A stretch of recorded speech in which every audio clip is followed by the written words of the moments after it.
you should have decided to get tired because you were here yesterday, but your presence means a lot. Without much ado, we are a God-fearing nation. Allow me to invite a volunteer to bless this press briefing with a word of prayer. A volunteer, please.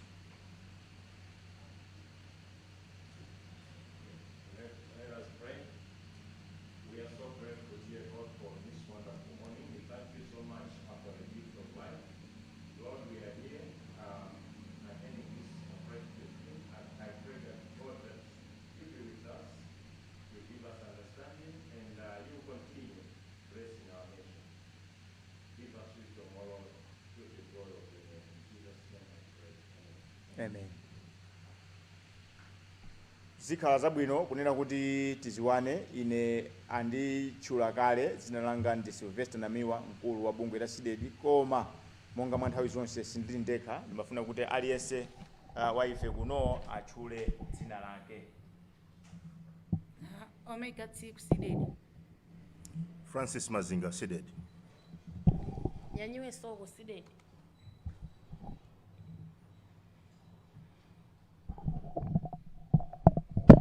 Ina Gomez Nkoma, Mzuzu Youth Caucus. Zainabu Hassan kwa St. Citizen. Ife mbali yathu mwatiziwa ndi kanakonda komanso anthu amene sali muchipinda muno akhala okondwa atadziwa kunena kuti kodi muchipinda mmene muli oyani ndi oyani.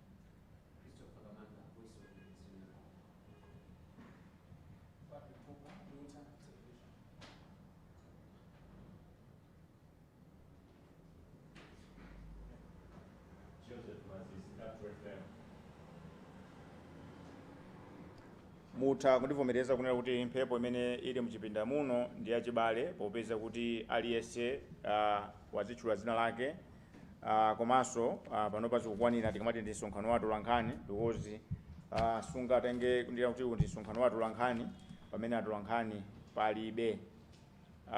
Monga mwachizolowezi kuti tikakhala ndi msonkhano wathu lankhani amalawi eni ake amatumiza mauthenga kuti tiyawerengere, koma chifukwa cha nthawi ndi uthenga umene tabwera nawo lero ngolemerako pang'ono, ukufunika nthawi, ndimafuna mundilole ndipite straight kuti ndiwerenge chikalata chimene tili nacho.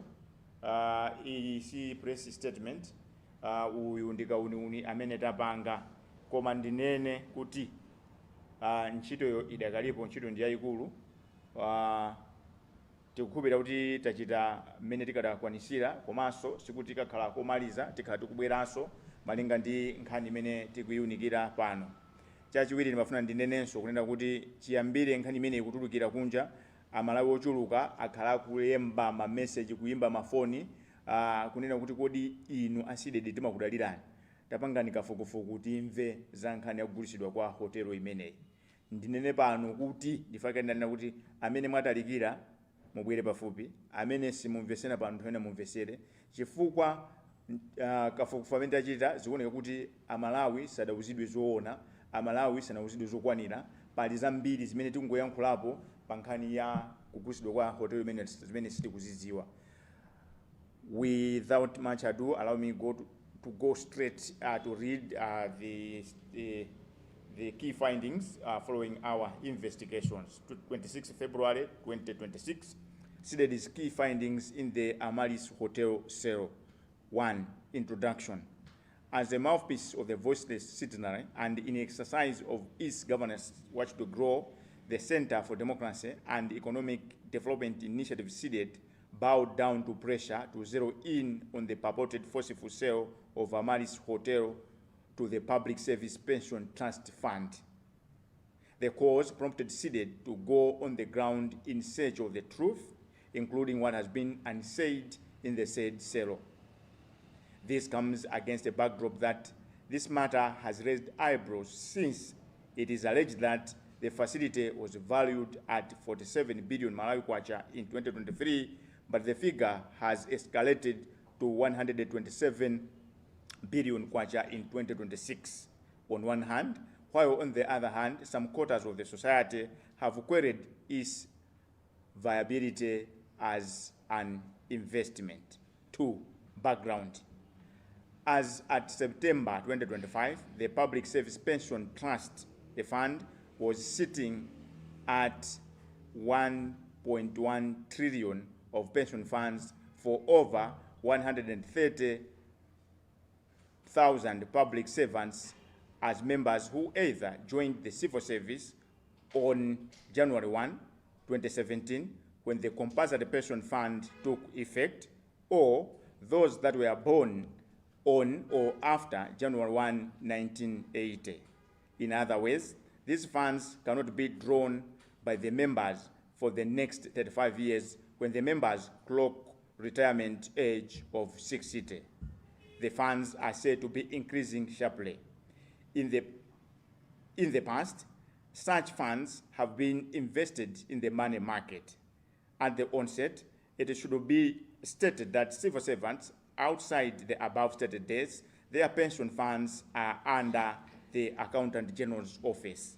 It is therefore a foregone conclusion that if not invested, such funds will remain idle in the bank account and depreciate as the local unit gets weaker compared to the major trading currency, the dollar. It is for this reason that the funds were invested in the stock exchange and the money market. However, as stated, they continue to grow every month. Hence, a decision was made to diversify the investment to areas that could ensure a turnaround and at the same time insulated from the shocks, while the investment continued to appreciate with time, such as real estate, agriculture sector, and the tourism industry. The fund, therefore, recruited NICO Asset Management, Old Mutual Investment Group, and Continental Asset Management, CAM, as investment managers for the fund. At this juncture, it is worthwhile to state that it is the core business of the investment managers to identify investment opportunities and present to the fund for further guidance, direction, and recommendation. In view of the above, NICO presented 3 investment opportunities between February and March 2023, namely A. Katete Farm Plots in Lilongwe, B. Access Microfinance, C. Amaris Hotel in Blantyre. 3. The governance structure. The fund is governed by 12 trustees. The fund is governed by a 12 trustees board, where government as an employer appoints 6 civil servants into the board. The employees also appoint 6 amongst themselves into the board, while the secretariat is headed by the principal officer, PO, the equivalent of the chief executive officer. The standard procedure has been that government appoints principal secretaries, PS, and directors, while the employees mostly go for the union leadership, such as MCTU and TUM. The PO has a 2-3-year term contract. The board is responsible for the management and supervision of the affairs of the board, while the secretariat does the day-to-day running of the entity. Technically, though independent, the cabinet is appraised on the developments of the fund. However, it is important to highlight that from October 2024 to June 2025, the fund operated without the board, a development that compromised oversight role. Number 4, legal framework. The fund was established in 2017. It is governed by the Pension Act. since it falls in the financial institution category. Therefore, it has Reserve Bank of Malawi as the registrar and the regulator. It is, however, important to point out that RBM is not mandated to decide on the investments to be undertaken by the pension fund. 5. The genesis of Amalis saga. Since the fund had considered the hospitality industry as an alternative sector for investment, NICO was given a nod to proceed to do further analysis and ascertain viability of Amalis Hotel. The fund took a visit to Amalis Hotel to appreciate the asset being pursued. The committee was satisfied and NAM was tasked to do all the required due diligence. An analysis was done as follows. A, business investment analysis for the viability of the hotel business. B, structural integrity analysis of the property. C, valuation of the hotel building. And D, the sale agreement. After being satisfied, NICO was allowed to proceed with the acquisition process, including the drafting of the sale agreement. The sale share subscription agreement for the transaction was drafted by Knight and Knight legal practitioners.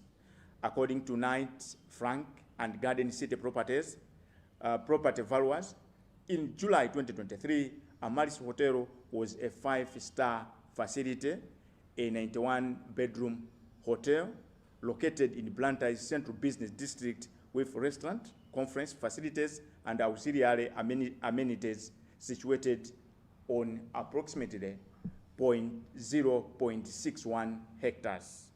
Both Knight Frank and Garden City prepared their valuations in accordance with RICS valuation, global standards, and international valuation standards. EMIJ Advisory similarly applied valuation methodologies consistent with IVS 103 and adopted the discounted cash flow CDF income approach, reflecting the suitability of income-based methods for operating access with identifiable, recurring, and forecastable cash flows, and enabling explicit environment of risk, sustainability, and value drivers over the investment horizon. 5, the value. On July 13, 2023, Knight's Frank valuation assessment put the facility at a market value of 50.5 billion Malawi kwacha and the replacement cost at about 87.81 billion, while Garden City assessed the business market value at approximately 48 billion Malawi kwacha and reinstatement cost at approximately 78 billion Malawi kwacha. This time, the fund had already acquired its office building in Lilongwe, Cdedi Hotel in Lilongwe, and a macadamia farm along the Njinji Road. The fund's footprint in the hospitality industry started with the acquisition of Cdedi Hotel in Lilongwe, now Lifestyle Hotel. Initially, this hotel was valued at 8 billion Malawi kwacha, but the fund parted ways with a whopping 22 billion Malawi kwacha to claim ownership. Under Continental Asset Management, the pension fund bought what used to be Hotel Chisakame, which later changed to Royal Palm Hotel, at 1.2 billion Malawi kwacha. The structure has now been demolished and a new one, known as Lifestyle Hotel in Blantyre, is being constructed. While we are obsessed with the 127 billion Amalis Hotel, it is important to alert Malawians that according to the Bill of Quantities for the Lifestyle Hotel currently under construction in Blantyre, 80% of the materials are imported. At 41% of construction works, the fund has spent 112 billion Malawi kwacha of the projected total value of 75 billion Malawi kwacha. It is projected that should RBM make available $15 million to the project, then it will be completed in 2027 at 135 billion Malawi kwacha. This beats the amount spent on the mortar and brick plus the business that is Amalis Hotel. In a likely event that RBM will not make available the requested sum, then the completion period will be extended. The budget will balloon to 300 billion Malawi kwacha. 6, the jump from 48 to 127 billion Malawi kwacha. Who is fooling who? At the time when everyone thought all was set for the Amalis Hotel to change hands from a Malawian of Asian origin, Shiraz Yusuf, at 48 billion Malawi kwacha in December 2023, Nico threw in a joker. They opted out of the deal, apparently with no reasons. But others speculated that they owned shares in hotel business, including other well-known names in the industry. They do not wish to create more competition for themselves on the market. According to sources, the hotel was financed through loans from National Bank, FDH, in kwacha, and an international lending institution that was in dollars. This was declared right from the first meeting. As the British would put it, marry me and my dog. The fund decided that they should carry on in spite of the loans. No wonder when the negotiations resumed after the institution of the board, fresh estimates were done and the pensioners were made to cough a whooping 127 billion kwacha in the process. 7, other contentious issues. Although Section 35 of the Pension Act of 2023 states that every pension fund shall have a board of trustees responsible for management and supervision affairs, the fund operated without a board for a year. This simply meant that the PO, Mr. George Jim, assumed the role of the board on top of being the CEO, implying that all matters requiring the attention and approval of the board were decided unilaterally. As this was happening, construction works did not stop, and payments as per certificates were being done. Issues of overpayments were common sight. Mr. Jim is alleged to have overpaid the contractor with over 400 million at one point in time. Precisely, he allegedly paid 1,159,043 million and 89,039 tambala in favor of a certificate pegged at 867 million Malawi kwacha. During the same period under review, he reportedly overpaid for the land that was meant for 937 million kwacha, as he said to have mistakenly paid 1.4 billion for the same piece of land. Ordinarily, pension fund should have engaged an independent valuer to ascertain the transaction before effecting the payment. A total of 330.6 million Malawi kwacha was allegedly spent on foreign training when, in fact, the regulator organizes locally accredited trainings for all the financial institutions. A Kenyan firm, Zamara Actuaries, was allegedly hired to do what can best be done locally, albeit at a cheap price. Their initial contract was pegged at 165 million Malawi kwacha in 2023, but grew to 256 in 2024. 256 million in 2024. Allegedly, 11.5 billion was yet to be updated in the members' account as at September 2025, while 456 million could not be reconciled. During the same period, 4.9 billion Malawi kwacha was allegedly paid out to a contractor without the board, contrary to Section 67, subsection C, subsection 6A and B, that prohibits trustees to be paid out from the fund access. 29.9 billion was allegedly paid out to the trustees, translating into 188 million each as stipend, despite the fact that Section 69B of the Pension Act requires the pension fund to submit its audited financial statements to the registrar of the financial institutions 3 months after the end of each financial year. The fund has not submitted audited accounts to the Reserve Bank from 2021 to 2025. It has also transpired that in the same period under review, 90.4 billion Malawi kwacha was supposed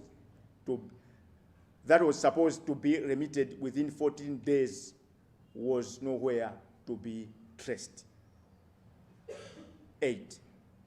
Political interference in the pension fund. The parliamentary committees found themselves touring the construction site in Luntha on the pretext that they would make forex available for the seamless completion. During the transition period after the September 16, 2025 elections, Mr. Jim allegedly tried to establish ties with the influential figures and potential cabinet ministers in the blue camp. We are talking of the DPP here. He tried to fire his board after he drafted a letter dissolving the board on the pretext that the chief secretary to the government had issued a directive to dissolve boards for parastatals and state-owned enterprises. He reported the ONS Secretary to the Treasury, ST Dr. Cliff Chunda, to sign. As fate would have it, the letter was dated 17th October 2025, when in fact the ST reported for duties on October 22, 2025.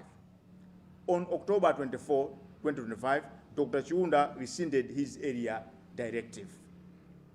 The resuscitated board's first agenda was to suspend the PO, Mr. George Jim.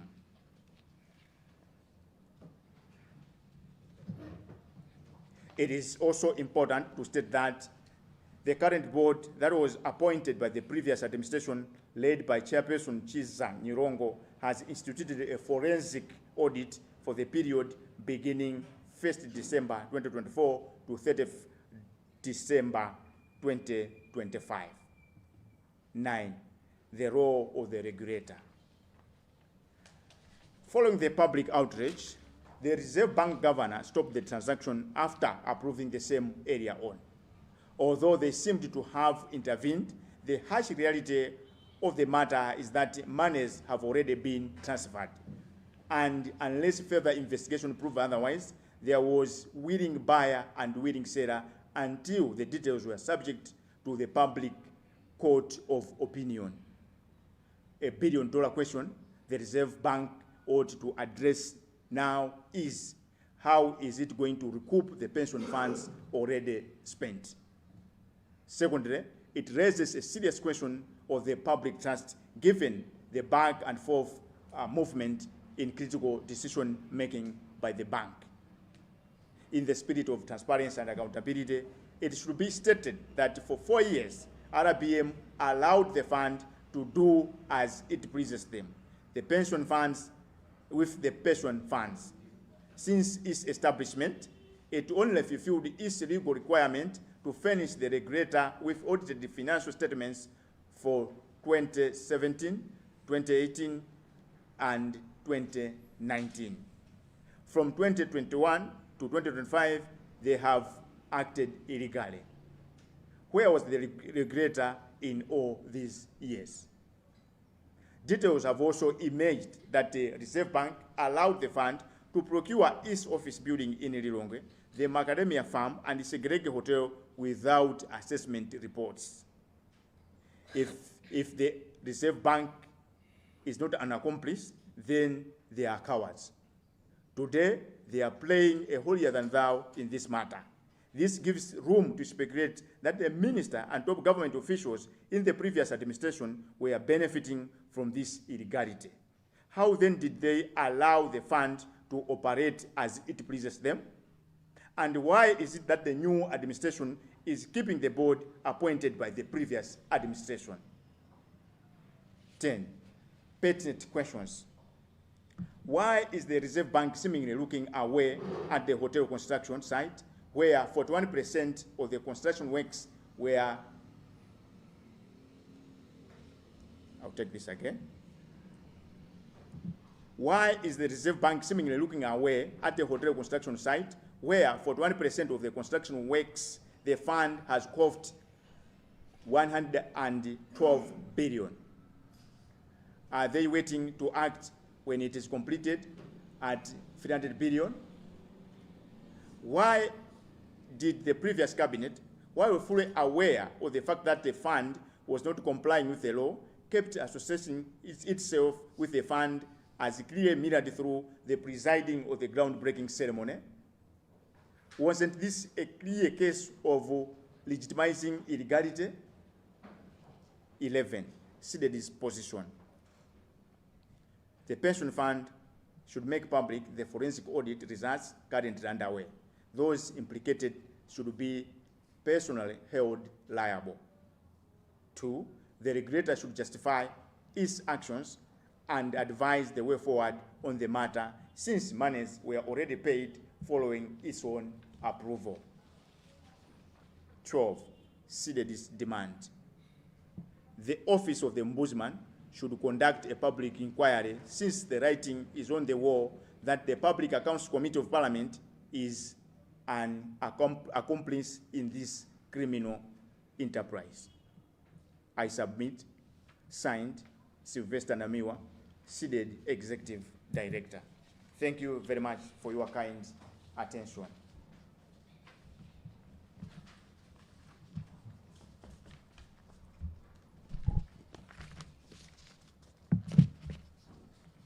Kusiyana ndi masiku onse palibe chikalata chachichewa, monga ndanena kuti sinali ntchito yokhweka, ntchito imene ndikufunika nthawi komanso ntchito ikupitirira, chifukwa monga mwamveseramo zikuoneka kuti anthu safuna kuyankhula pa nkhani pa zifukwa. Aliyense akungosankha mbali yoti auze anthu, koma ife amene timayima pakati pa chilungamo tinachiona cha nzeru kutenga nthawi yathu ndi ma resources nkulowa kumayifufuza nkhani iyi. So padakali panopa zimene tapeza zimene ndimawerenga zija ndiye mundilole kuti ndiyese kuombera mkota apo ndi apo muchichewa, chifukwa Malawi eni yake akhala mmafunso kuti kodi mwayamba kuyankhula ndi asamunda okha. Nkhani ili pano tikunena kuti ife bungwe lanu la Cdedi limene bungwe la Malawi mutatipempha kuti tilowererepo, timanena kunena kuti sitimafuna kungoyankhula zinthu zopanda umboni, sitifuna kumangothamanga ndi usi opanda moto, ndiye tinayamba kuyifufuza nkhani imeneyi. Nkhani imeneyi ili pa malo aja ogona alendo amene afuna kugulidwa kapena kuti agulidwa ndi ndalama za misonkho, kapena kuti ndalama za anthu opuma pa ntchito kapena kuti pension.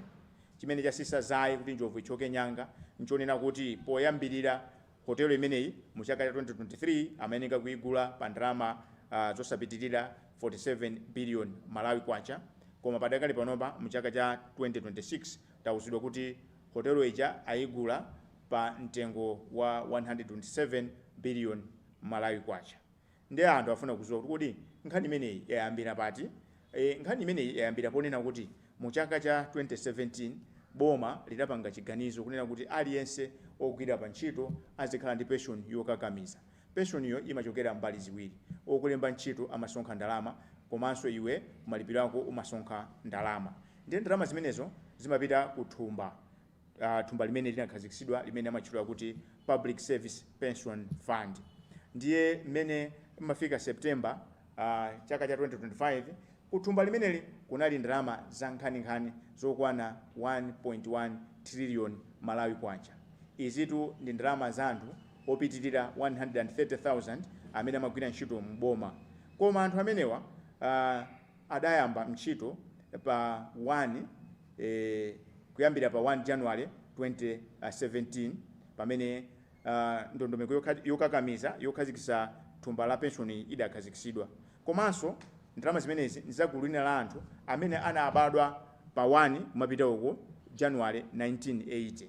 Chifukwa chonena kuti anthu amenewa ali ndi zaka pafupi 30 kapena 35 asanapume, chifukwa tikudziwa kunena kuti munthu akagwira ntchito mboma zaka zopumira pa ntchito ndi zaka 60. Kusonyeza kuti ndalama zimenezi zomwe zikuonesa kuti mwezi zikumachuluka zizipita zikumachulukira chifukwa chokuti zizingokhala achaini akewa sangakatenge malinga ndi malamulo oyendesera ndalama za anthu opuma pa ntchito. Ndi anthu akumafunsa kuti tizoona kuli 1.1 trillion za anthu opuma pa ntchito koma anthu ena avutika kuti ndalama zawo samakatenga. Ndiyankhe pano ndinene kuti kwa amene anali atabadwa pofika pa 1 January 1980 kapena amene amagwira ntchito mboma pofika pa 31 December 2016, ndalama zake sizimenezi. Inu ndalama zanu zili ku accountant general, ndenga ndalama zo simukuzitenga si pension fund nkhani yake si, koma mupite kwa accountant general ku Lilongwe ndi kumene akusunga ndalama zanu. Ndipo peza talinakale kuti ndalama zikuchuluka, afandi adapanga chiganizo kuti ndalamazi tisangokhala ndi amagula mashare, I think anagula utenem kana gulanso kuti koma bizimito ndalama zikulani zikubwerabe, komanso amakazigulisa pa money market. Pa money market kumakhala ma treasury bills, aboma kumangongola ndalama, anthu mangongola, ndi amaona akabe kuti inde business ikuchitika, koma sadapeze chinthu kuti azipanga chooneka komanso chofuna kuteteza ndalama. Mukuziwa kuti pa mashare chilichonse chikasintha mtengo wa mashare umatha kutani kusika, ndi amafuna kuti papezedwe njira yonena kuti ndalama zizipanga phindu komanso sizipeza kuti mwachisanzo ndalama yafunika, ndalama ija izapezekeretu kuti ndalama ija ilipo. Ndiye kuti apangidwa chiganizo. Chiganizocho adaganiza kuti ayambe kuchita ma business okhuza nyumba zogona alendo kapena kuti ma hotel. Ndiye malinga ndi malamulo awa wa pension fund ntchito sakanayigwira okha, adayitanisa nkulemba ntchito niko imene tikuiziwa kuti aziyang'anira zimenezi, Old Mutual komanso Continent Asset Management kuti agwire ntchito imene. Ndimafuna ndinene kuti adapasa makampani atatu amene mphamvu zoti akaunike akapeze zinthu zimene tingathe kuchita ndi ndalamazo kuti zizipeza phindu komanso ndalamazo zitetezeke. Mwachisanzo niko itapanga akauniuni idapeza zinthu zitatu, zinthu zonazi. Mukaona m'bypassimo kuli famu Katete kudachitidwa maploti, ankafuna kuti nthawi imeneyo maploti amene aja agule pogwisa ntchito ndalama zimenezi. Komanso ankafuna kuti achite malonda pa access microfinancing, komanso chinthu chachitatu adali ndi lingaliro logula hotelo imene ya Amalisi.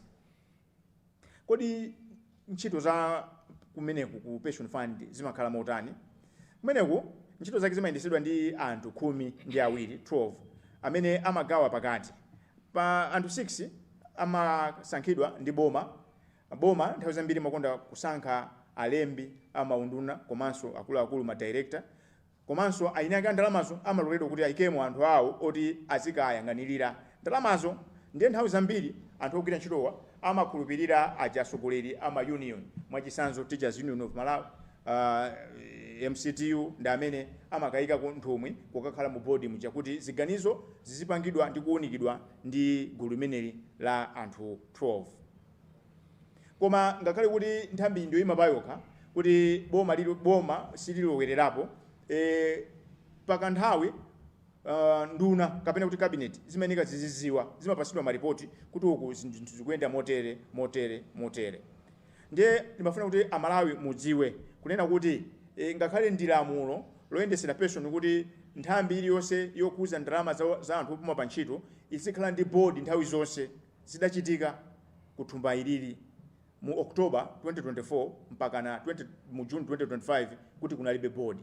Izi zinatanthauza kuti mkulu wa bungwelo nthawi imeneyo a George Jim azigwira ntchito zinthu ziwiri, omwewo azikanga tolembedwa ntchito, omwewo azipanga ziganizo. Apa ponena zoona kayendesedwe kabwino ka ntchito zidavuta. Ndatina kale kuti thumba limene lili pansi pa lamulo la pension fund, Pension Act Fund, komanso ntchito zake zimayang'aniridwa ndi bank yayikulu ya reserve amenenso malinga ndi malamulo ndi mulembi amene amalemba komanso kuyang'anira nthambi zonse kapena mabungwe onse amene amachita business zokuza zachuma mziko muno. Koma kodi funso kumafunsa kuti kodi mavuto ku Amalis Hotel adayambira pati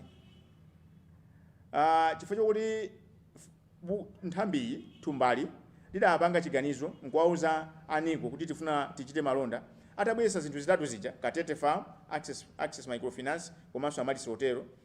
Chidawakomera aniko kunena kuti titayamba ndi ntchito yogula Amalis Hotel. Choncho fund idawapasa mwayi kuti akapange kauniuni. Ndiye aniko anapanga kauniuni kuti business imene ndiyotheka, ndipo iwo aniko adavomera adakhutira kuti imene ndi business yoyenera kuti kupite ndalama za misonkho. Komanso anakapanga timati structural integrity analysis. Nyumba ikamangidwa amene kakaione kuti nyumba imeneyi yamangidwa ati moyenerera kuti kutabwera chivomerezi, kutabwera mphepo, nyumba isipikuka, anakayiyesa nyumba ija, aniko akunena kuti adayipeza kuti nyumbayo njabwinobwino. Komanso anakaona ngati business ya hotelo ilidi ndi phindu, ilidi ndi sogolo, aniko adakaona ndipo adakhutira kuti sogolo lilipo. Kenaka adapanga mgwirizano ona kuti anthu agule hotelo imeneyi. Atapanga mgwirizano uja kunapezeka kuti kunabweranso nthambi zina zoti zifufuze ndi kuona kuti kodi zimene apeza anikozi ndi zoyenera, sadaphonye kapena sadaname. Ndi anapeza Night and Frank komanso Garden City, awa ndi akadaulo amene amaunika za nyumba ndi katundu komanso chuma. Ndiye atapanga kaununi adabweresa ripoti kunena kuti Amalis Hotel ndi 5-star hotel, ndi gulu lija la 5-star. Mahotelo amakhala magulu ndi gulu lapamwamba kwambiri ona kuti ndi international, kwina kulikonse akuzovomeza ndi hotel yabwino. Komanso adayipeza kuti inali ndi zipinda zogonamo 91, inali ndi malo ochitirako misonkhano, inali ndi malo odyerako ndi malo ochita zina ndi zina, koma ili pakatikati pa mtima wa town ya Blantyre. Komanso ili pa malo okula 0.61 hectares.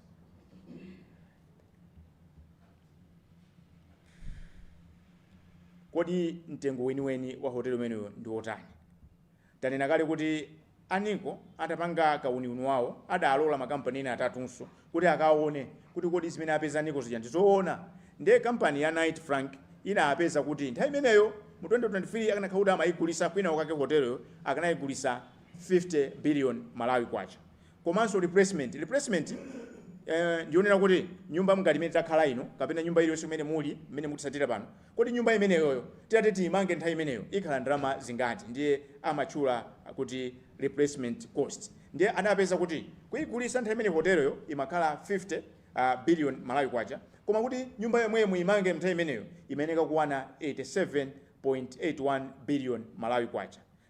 A Garden City nawonso atapanga kauniuni wawo adapeza kuti nthawi imeneyo kuti ayigulise hotelo ndalama zake zimeneka kukhala 48 billion Malawi kwacha, koma kuti ayibwezerese nyumba yomweyo imeneka ndalama zokwana 78 billion Malawi kwacha. Pa nthawi imeneyi nkuti thumbali litagula kale malo amene muli mu office mwawo, nyumba imene sanamange anachita kugula yomangamanga. Komanso anatagula hotelo imene machula kuti Cdedi, panopa akuichula kuti Lifestyle ku Lilongwe. Komanso nsewu wa Nchinji adagula munda wa makadameya kwathu timati Magede, nsewu wa Nchinjiyo. So nkhani ya Amalis si nkhani yoyamba kuti thumba limeneli limveke kuti lifuna kuchita malonda okhuza business yogona kapena yokopa anthu ya hotel. Cdedi imene ayisintha pano khala Lifestyle atapanga kauniuni adayipeza kuti mtengo wake ndi 8 billion Malawi kwacha, koma kafukufuku amene tapanga waonesa kuti ndalama zimene zinapita kumeneko ndi 22 billion kwacha. So pano izi nkhani iyo ya Amalis amayipanga ndi aniko, komano Continental popeza nawonso adapasa ntchito ndi fund adanena kuti ife malo tikagule hotelo mangamanga ayi timanga hotel. Ndiye zimene anachita anakagula hotelo amene munabadwa kale ngati ine amayichula kuti hotelo Chisakame, padakena adayisintha kukhala Royal Palm. Nyumba imeneyo adayigula 1.2 billion Malawi kwacha. Ndiye adayigwesa nkuyamba kumanga hotelo ina imene azichula kuti Lifestyle Blantyre. Iyi yakuno ndi Lifestyle Hotel Lilongwe, inayo ika Lifestyle Hotel Blantyre. Ndiyeno timvesesane apa pali zinthu ziwiri. Aniko adayamba ntchito yogula Amalis, koma Continental anayamba ntchito yomanga hotelo. Hotelo tikunena pano yagulidwa pa 127 billion Malawi kwacha. Koma amalawi akeneka kuziwa kuti bill of quantities nyumba akamamanga amapangira tu masamu zonse zimene zitalowe pamenepo. Apeza kuti pa zinthu 100 ziti zonse 80 zigulidwa kuchokera kunja. Sonyiza kuti zikufunika forex. Ndeti kuyankhula pano hotelo imeneyo ili pa 41%. Sinafike pateka kumanga. Koma ndalama zimene agwiritsa ntchito ndi 112 billion Malawi kwacha. Koma amene amapanga mapulani awo a Continental mogwirizana ndi a pension fund adagwirizana kuti ndalama zimene agwiritsa ntchito pamenepa ndi 75 billion Malawi kwacha. Ndiye mukati tifasi pamene tikapanga masamu zioneka kuti Amalis hotelo nthawi imeneyo imaoneka kuti ndiyodula kapena ndi mtengo wapano. Chifukwa hotelo inayo amafuna ayimange ndi 75 billion Malawi kwacha. Koma ndikunena pano ndalama zimene zatuluka za misonkho, ndalama zimene zatuluka za pension za anthu opomba ntchito ndi 112 billion Malawi kwacha. Now, chifukwa chakuti katundu wambiri achokera kunja, ndiye tikuzoti mdziko muno muli vuto la ndalama ya kunja, pofuna kuti hotelo ithe mu nthawi yache, komanso kuti ikwane pa ndalama zimene azisintha panopa, kuti akamamaliza mu chaka cha 2027 ikayagwiritsa ntchito 135 billion Malawi kwacha. Ndiye analembera kalata Reserve Bank kunena kuti awathandize $15 million ya America. Mchachiziwikire kuti ndalama imene sitani sipezeka chifukwa kuti Malawi muno dola ikusowa, iyonso ni nkhani tizabwera pano zakambisane. Ndiye amalawi muziwe kuti hotelo imene ikamatha ikhala yagwiritsa ntchito 300 billion Malawi kwacha. So pano anthu kumafunsa kuti kodi tafotokozani bwino anamiwa hotelo yo mukuti mu 2023 adayika pa 48 billion, pano yafika 127 billion. Akupusisa nzake ndani apa? Ndanena kale kuti ntchito yogula hotelo yo inapasidwa m'manja mwa Aniko. Koma ndimafuna amalawi muziwe kuti mu December mmene zonse zitatha atapanga zonse ma drafting machani ma agreement zonse zitapangidwa, siku lake Aniko adangozuka nkunena kuti ife basi ntchito imene sitipitiriza. Anthu amadabwa kuti zikukhala bwanji. Hotelo iyi mwina anthu akudabwa kuti mwini wake ndani sakutchulidwa. Amene anamanga ndi mwenye koma obadwira Malawi muno. So pa chizungu zimamveka bwino, is a Malawian of Asian origin. Zina lake ndi Shirazi Yusuf. Ndiyeno nthawi imeneyoyo amene amayamba kukambirana Shirazi Yusuf adauza Aniko komanso anauza pension fund kuti hotelo iyi ili ngongole, ndi ngongole ndangongola ndalama ku FDH ndi ku National Bank, komanso anakongola ndalama zina ku bunge linalongoza ndalama la kunja. Kusonyeza kuti ngongole ya ku National Bank ndi ya ku FDH ili makwacha, koma inayo ili madola. Ndiye atayimisa pa zifukwa zimene sadafotokoze, koma anthu ena atapanga kauniuna amati pachatu Anikowa akumanganso hotelo ina ku Lilongwe kuno Oasis. Ndiye anauza fandija kuti ayike monso 25%. Komanso Nikoyi ikupanganso hotelo ina imene maiziwa inotchukanso Malawi muno. Ndiye anaona kuti tikaonjeza mahotelowa tikangatitu tikuzibaya toka. Ndiye titani tingozisiya zimene zithere pati zithere pomwepa. Koma munthawi imene board kunalibe, munthawi imene zaka zimene zikanthawi kapitapo chokera 2023 ajimwanja anali kukambirana ndi mwini wake hotelo iyi, ma email alipo kumakambisana, sizota makambirana zotani tikazipeza zimenezo tibweresanso kunja. Fast forward kuti asankhidwa board ina anapanga chiganizo kuti apitilirebe hotelo iyi chaitani igulidwe. Ndiye ndanena kale kuti mwini wake adanena andi ma British azungu amanena kuti ngati ufuna ine banja ulolere kuti ndibwera nyumba kwako ndi galu. Ndiye uyo ogulisa mwini wake wa hotelo adauza kuti paja nakuuza ni kuti hotelo ndi yangongole, ndiye kuti chiwongola zanja chimakwera ngongole ku FDH, chiwongola zanja chimakwera ngongole ya ku National Bank, chiwongola zanja chimakwera ndalama ya ngongole ya kunja ya madola. Ndiye atakhala pansi anapanganso assessment yena kudapita FDH ndani ukapanga anthu angapo ukapanga ma assessment. Adagwirizana kuti nthawi imeneyo kuti munthu amange hotelo imeneja ikufunika 127 billion Malawi kwacha kuchokera pa 48 billion kwacha.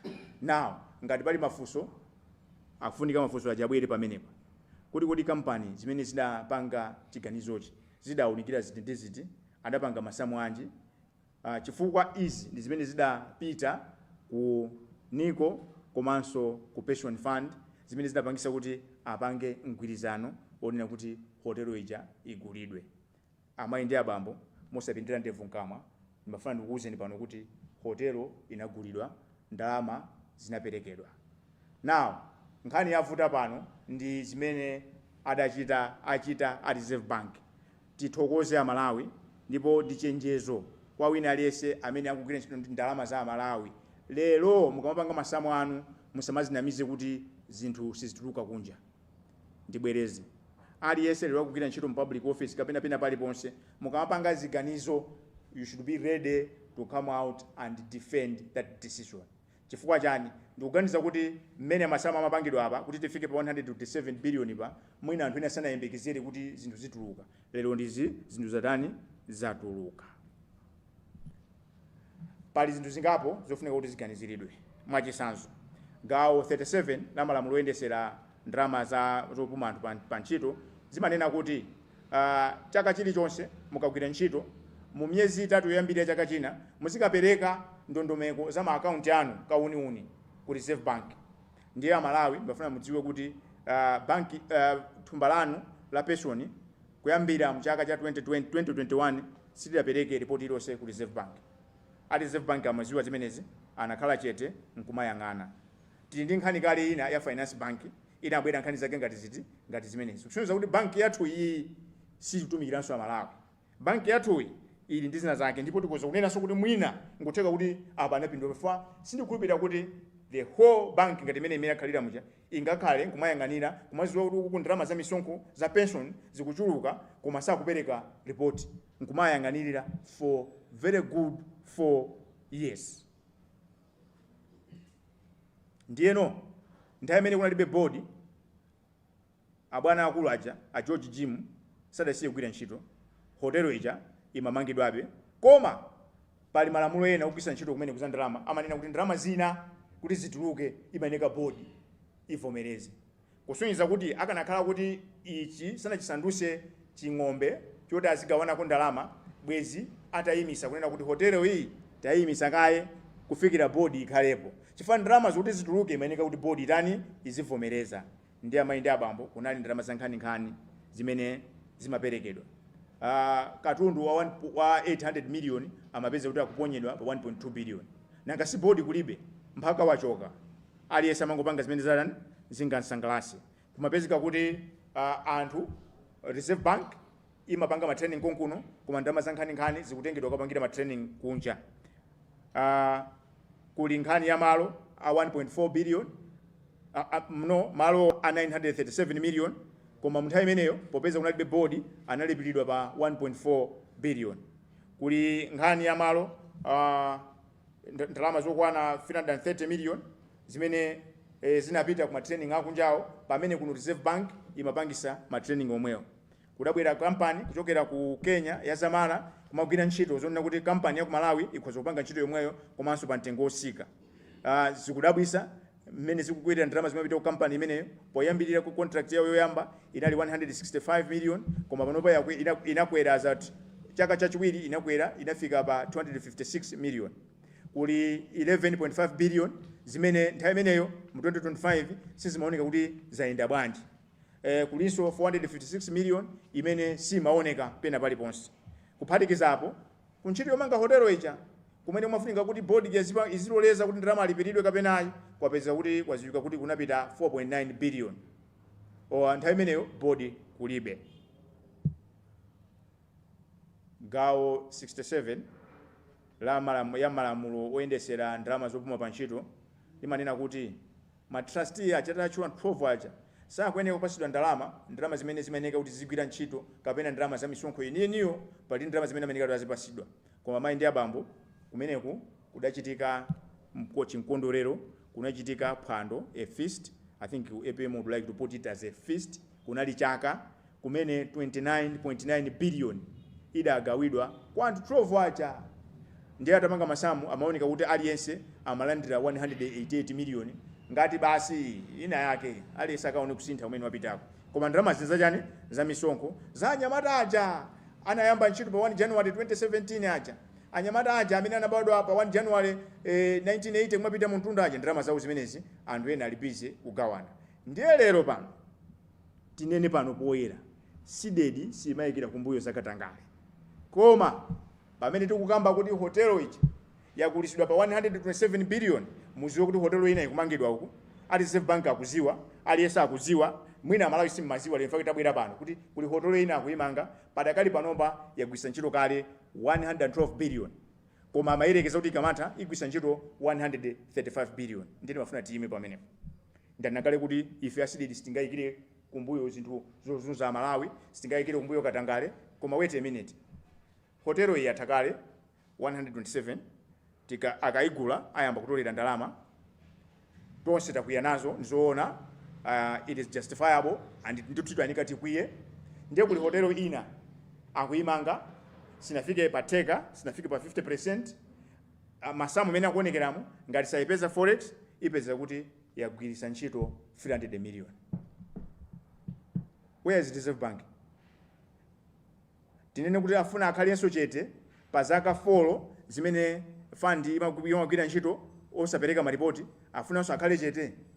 Ndiye Amalawi imafuna ndifunse kuti kodi nthawi yabwino kuti tikwiye ndi iti, tidikire amalize apange ndeti sapangeso report kuti hotelo ya Malawi agwisa ntchito 300 billion. Is that fair? Funso kumanena kuti kodi munkhani yonseyi mukukamba abanamiwa anthu andale mulibe, anthu andale alimo ku hotelo imene kumangidwayi. Kunapita parliamentary committee jazoona zokopa anthu alendo adapita kumene kukayendera. Ndanena kale kuti chinthu chinchoyima pachoka anatenga allowance awo kulilongwe ndikukatenga allowance ena pension fund ndikunyamuka blanda ati ukayendera hotelo iyi ati amakapanga commitment kuti boma liyikeko forex, koma forex yo mpaka na pano ndi imene sundani kuti alemba kalata ina. Komanso zimaoneka kuti anthu ena andale amapindulwa ifa amakayendera sumeneko siku limene amayamba kumanga nduna zinali zili kumeneko. Komanso tinangopanga chisankho cha pa 16 September 2025 MCP itatuluka mboma, mkulu ameneyo George Jim anayesera kupanga maubale ndi anthu amene amaona kuti mene zikuonekera moto anamiwawo kuzokhala nduna, mene zikuonekera amazingawo akuzokhala PS, amapita makapanga ubale ndi anthu amene achi kuti aonekere pambalambanda. Board jaita bwera ajimu sizina sangalasi samayifuna. Ndiye anakanena kuti popeza boma lapanga chiganizo chonena kuti mabodi onse atanguyamba pamene kuna ntchito ya DPP, ndiye kuti iso bodi ya pension fund yatani yatha. Anawuza mabwana awo uyu wogwira ntchito amene ali ndi mphamvu zochosa ntchito mabwana ake. Ndiye anapanga ukaswiri, adalemba kalata yake, date yake pa 17 October 2025 ndikuthamanga nawo Capitol Hill ndikukanyengerera mlembi ku nduna wa zachuma Dr. Cliff Chunda kusaina. Chimene chinavuta pamene chonena kuti achunda anayamba ntchito pa October 2022. Koma kalata iyi yonena kuti bodi yapangidwa yatesedwa iyi idasainidwa pa 17. Ndiye anthu adayang'ana atalere achunda adazindikira kuti ndavazikidwa zosavala. Adalemba kalata ina pa 24 kunena kuti bodi imene ndio ima payoka. Komabe funso lilipo. Ngati mukumbukira mmene makamba kuti malamulo amanena kuti anthu ogwira ntchito ku bodi ku amasankhidwa mbali ziwiri, ena amasankha ndi anaka ndalama, ena amasankha ndi olemba ntchito amene ali boma. Kodi chidwi chimene DPP ili nacho mu bodi iyi yoti inasankhidwa ndi MCP ndi chani? 1 2 ndanakale kuti kuli forensic audit, koma chomvesa chisoni ndi manyazi nchonena kuti forensic audit akuti ndi achaka chimodzi. Pamene chikhalirecho zaziwika kuti kwa zaka 4 samapereka maripoti. Kodi mu zaka zitatuzi afuna abise ndani?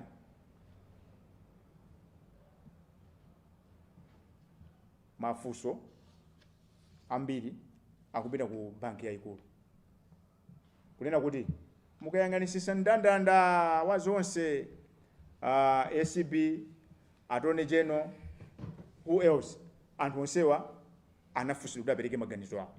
Ndiye kusonyeza kuti ngati anafika pololera kuti ndalama ilipidwe anavomereza. Reserve Bank idavomereza. Ndiye Reserve Bank idasinthaso pano ataona anthu atabwera pa poyera nkukwiya. Funso kumanena kuti banki yayikulu ya zikulu imene masunga chuma cha zikulu lino imene ni nkhope ya mabanki onse Malawi muno izitika panga chiganizo lero mawa kusintha anthu azikhulupirira lero anenechi mmawa anenecho, nkhani ya chikhulupiriro ikhalapo bwanji. Ena akunena kuti sikuti zangochitika, Reserve Bank yakhala ikupindula pa zimene zimachitika mbuyo. Lero mwina mkwiyo wabwera chifukwa kuti sanapindulepo apo. Faka nakhala kuti akugwira ntchito moona, sibwezi zimaoneka kuti lero anenechi mmawa asinthe. Ndibwereze pamenepo. Anthu kunjako akunena kuti khalidwe limene aonesa Reserve Bank, banki yayikulu, ili kupereka mafunso kwambiri. Zikuonesa kuti nkhani iyi mu 127 mu I think sanaone mucholowa. Akanaona mucholowa adakhala chete. Chifukwa chani? Fund yakhala ikuphwanya malamulo kwa zaka 4 kumangoyang'anirira. Ndikuyankhula pano lamulo likuphwanyidwabe ndalama za nkhani zikupita ku Luntha, hotelo kumangidwa. Sankuyankhulapo kanthu. Koma nkhani iyi abwera ayankhula lero chifukwa kuti Amalawi akuyankhula. Chifukwa kuti Amalawi tilimbike kuyankhula. Fa anthu amatitola. Zinthu zambiri mziko muno zikusokonekera kuti timakhala chete. Koma funso ndonena kuti bank ya reserve ifotokoze kuntundu wa Malawi. Mwafunse kunena kuti anamiwa kunena kuti ndalama zaperekedwa. Ndalama zaperekedwa ifoti munavomereza, munakana chifukwa kuti nkhani yathina.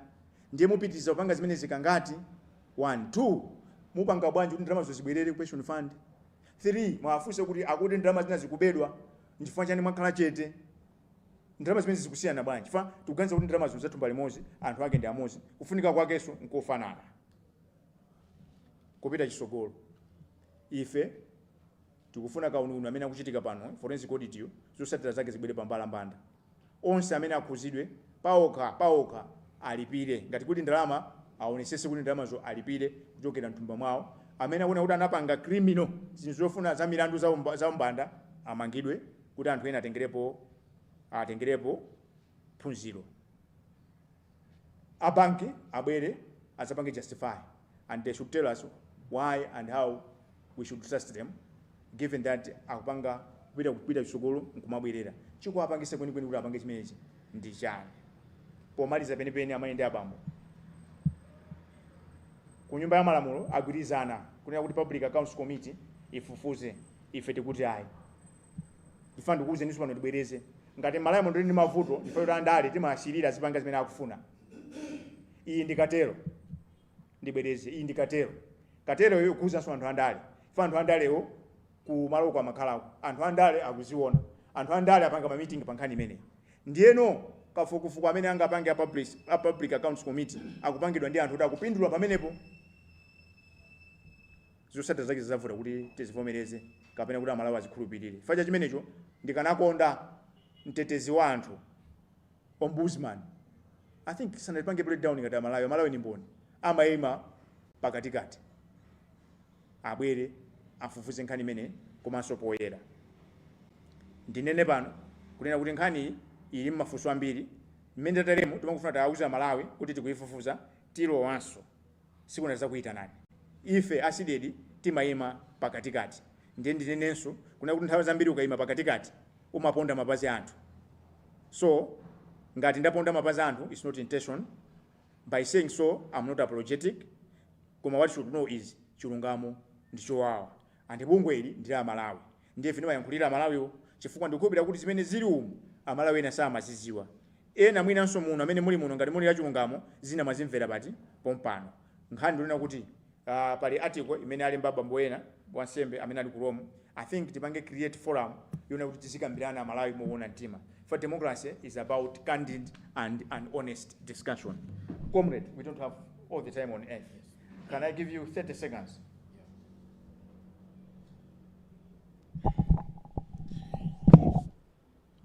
So I'm going to comment.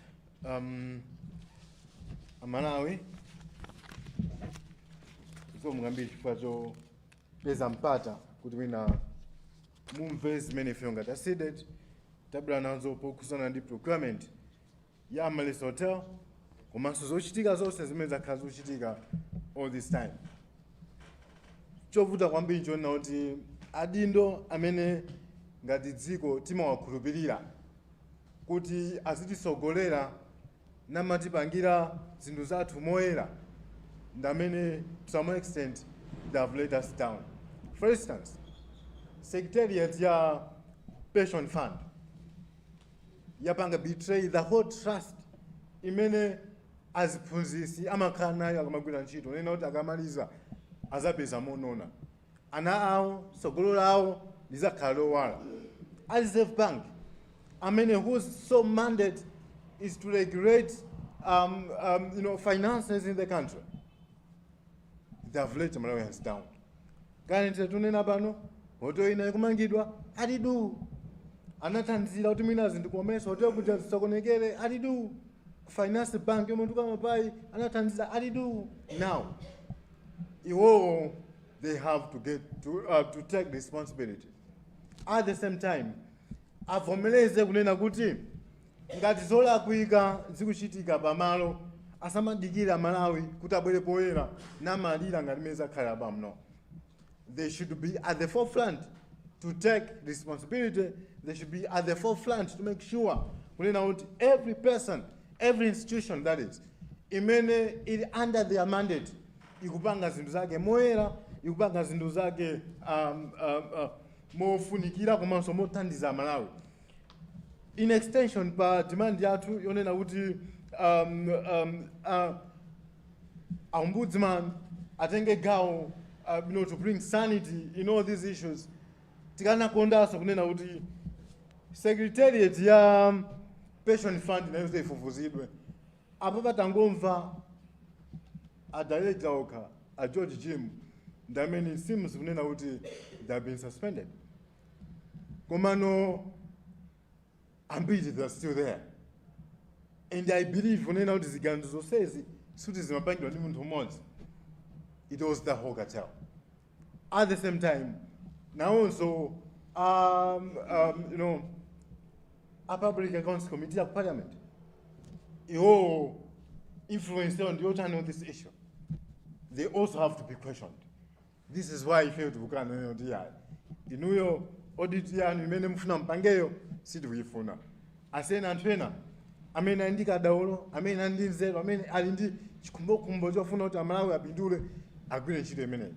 Last week tinene kunena kuti aliyense amene akugwira ntchito mboma or akutumikira Malawi in various capacity adziwe kunena kuti akupanga zimenezo on trust, and once that trust is gone basi akwena kuti paokha they should step down and give way for other equally important people, competent individuals who apange zimenezo. With this, I really want to appreciate Malawians, Bonvesera, Komanso, for you, members of the press, for coming. Thank you so much. Mene magamba kumapinoko kangari kuti mafuna muonjezere kuti paja kwa salama siku 6 amene ndapereka kwa Chief Justice ndi Attorney General kuti atule pa studio. Sinjo komwe munangosala pano kumaliza nyanyiwe 30 seconds. Zikomo kwambiri. Ababa nthawi yakwana tsopano Amalawi yoti tipange debate. Chifukwa zadziwika kuti ndalama zimene zalowa meneko ndi zochuluka. Kodi Amalawi ndalama zimenezi zizitani, zizigwira ntchito yanji. Zikomo kwambiri. Pampanje pano nkhani zitali sitimafuna kukambirana. Zimene afuna kukamba nyanyiwe sokonzonena kuti as at September 2025 kuli 1.1 trillion. Ndiye mwina ndalamazi zikumalizeresa anthu zambiri. Ndikukhupira kuti mwina mutithandiza nzathu mapanga masamu muli muno kangati kuti kulibe nthambi ya boma kapena state organ imene ndi ndalama ngati zimenezi 1.1 trillion. A George Lumwina ndikuona mupanga masamu nda business ndalama zambiri. Ndete zitani nazo mwina zingokhala chonchi kwasira anthu 12 azipange ziganizo lero ndawangopanga ziganizo zane zobayizika.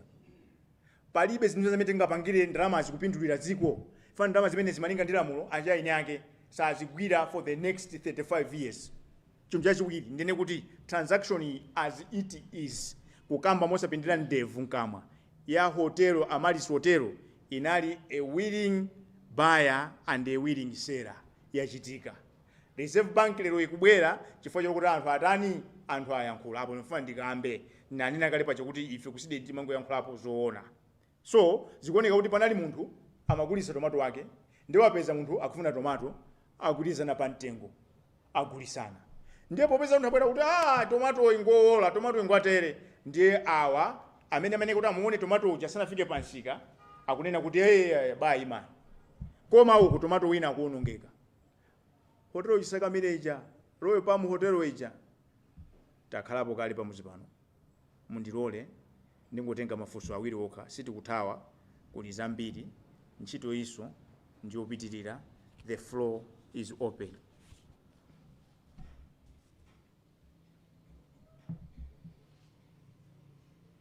Yes, bana.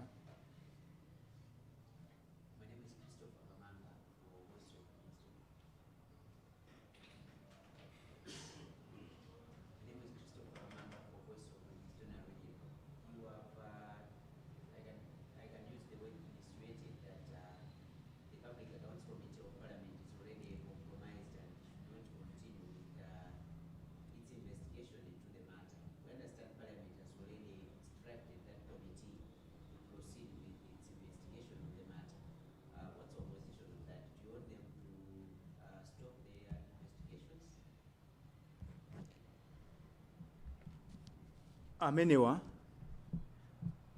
tikanakonda aisiye nkhani because they are conflicted, they are now complice. All this time mene imaphwanya malamulo pension fund analipo, and as I'm talking to you now committee ilipo zonena kuti akupitizabe kumanga hotelo akudziwa sikuti sakudziwa, ndiye mafuna kufunsana kuti chingasinthe ndi chani ulendo uno, mapeto ake ikhala kava hapo. Pamalawi panopa tili ndi vuto likulu kuti anthu ambiri amationa kupusa kwambiri amalawi, ndi amafuna azitinamiza. Iyi imafunika serious investigation. Muli zinthutu ndifake lero mpaka na lero anthu angopinda mitu pansi chonchi, angobinya chonchi, nkhani safuna kukambirana, safuna kuyankhapo kanthu. Chimene chomwe kuti asayankhe chinthu ndi zinthucho. Chinthu china chonse chipasa maganizo kuti tanena ananena comrade ndikonze kunena kuti forensic audit ikufunika.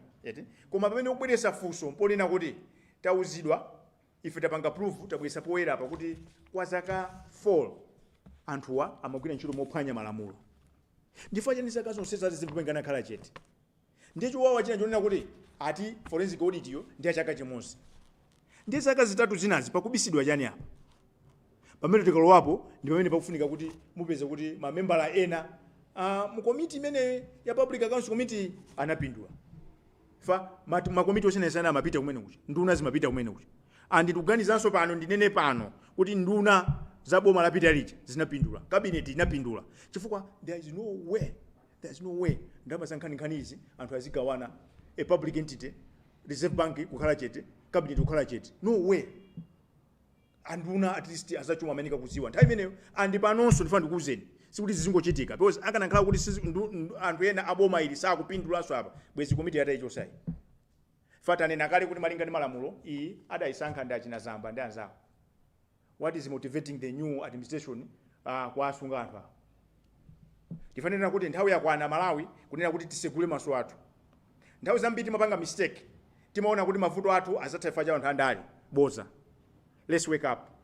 The time is now. Ndifake I support point ya Nyanyimwe Soko kunena kuti nthawi yakwana. Let's debate. We need to give direction kwa anthu kuti ngati panopa from 2017 kuzafika September 2025 kuli 1.1 trillion. Sikuti ndalama zangoyima alo zikukwerabe. Ndi ndalama anthu akwerezera nawo. Titani ngati dziko. Tipange create forum. Mwina tipemphe kwa anduna zofalisa nkhani siku lake apange apeze agule airtime pa Zodiac pa Times pa Luntha. Debate. We should debate this 2 hours, 3 hours. Kuti ndalama zimene zititani nazo. Ifazi kuoneka kuti ndalama zizachulukira anthu akulezera nazo. Akaona mabook balance 1.3 trillion ndiye hotelo watanena kuti 300 million. It's like peanut. Ifake mwamva apa kuti anagawana 29.9 billion kungogawana basi. Akulu honoraria mwagwira ntchito bwino aliyese 188 million kupasana. It means they are drunk. Nkhani vuto ndini Amalawi. Mmene ndikuteremu anthu alana zakukamba za pension. No. Tizite pano zatonse izi nzaziko. So we have a benefit of doubt with the Public Accounts Committee. They are accomplices. If they are not accomplices, they are cowards. The Reserve Bank is an accomplice. If they are not an accomplice, they are cowards. So we don't want cowards in this country.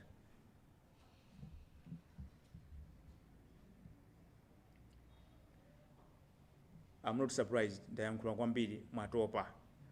Tinayamba ndi pemphero, ndisanapereke ndi pemphero mafuna ndikumbuse formally kuti pa masiku 7 amene tinapereka kwa mkulu wa mabwalo Justice Mzikamanda ndi mlangizi wa mkulu kuboma Frank Mbeta kwasala masiku 6.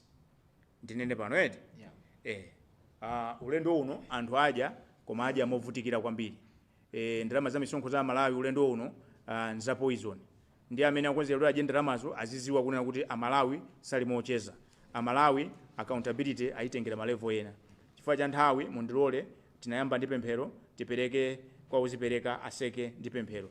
Zikomo kwambiri kuti mnali pomwepo koma kwa amene mwasemphana nawo muisake press briefing imene muinvestere yofunika aliyesa investere pali zambiri zoti tipindule. Zikomo kwambiri.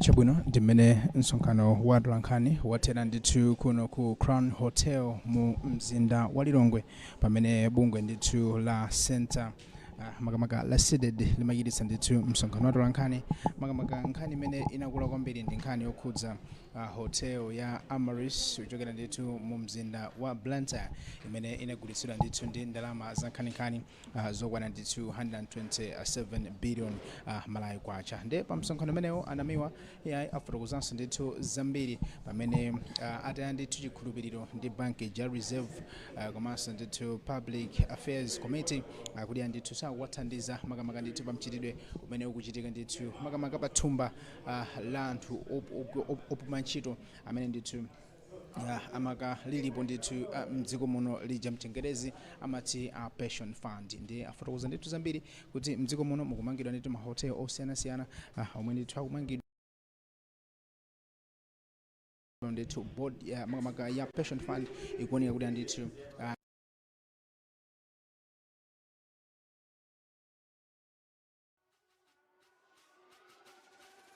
kuti ichitika fukufuku mwina ndithu pa nkhani imeneyi. Ndiye ndithu pa msonkhano umene kunabwera Dlankhani osiyanasiyana komanso ndithu akuluakulu kuchokera ku bungwe limeneli la Cdedi amene aphera mphongo kuti zonse ziyende mchimake. Ine ndi Patrick Pupa ndikuti president kunena kani Luntha makomano onse.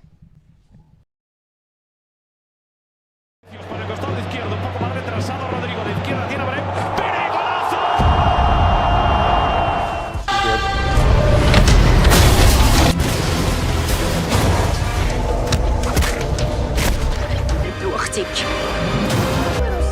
What's your name? Gary, huh? It's my game. We put everything into this. Those that can do it and succeed. How to fix it. This city has been just a cookbook. It's part of Being hit here. with the latest global news and insightful documentary. Transition. Understanding. But if you ask them know me. I know they blow trees, only know ye